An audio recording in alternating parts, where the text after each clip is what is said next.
So this type of problem is extremely popular in calculus classes.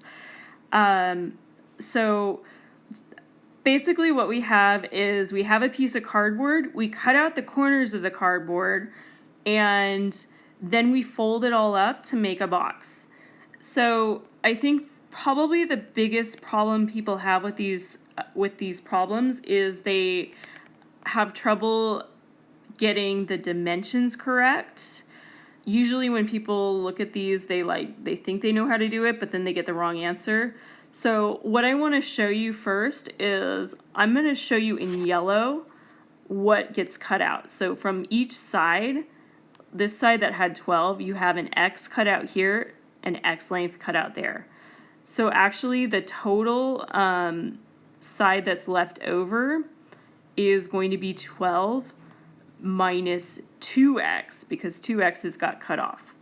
And that right here is going to be the length of this side.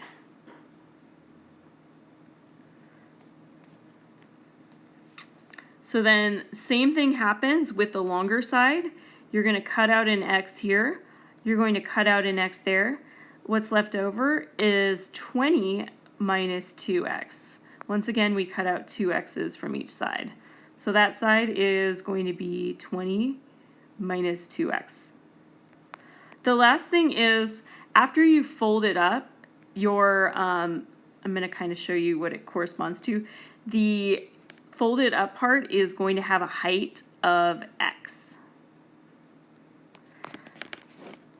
So once you have these, you can express the volume of the box as v as a function of x. We write that as v of x.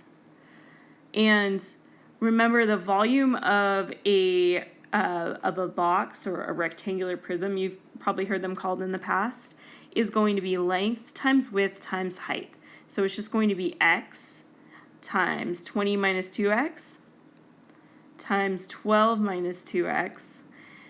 You're welcome to keep the problem like this, or you can simplify it out if you want by multiplying it all out. It actually doesn't matter to me. I think leaving it like this is a little bit easier.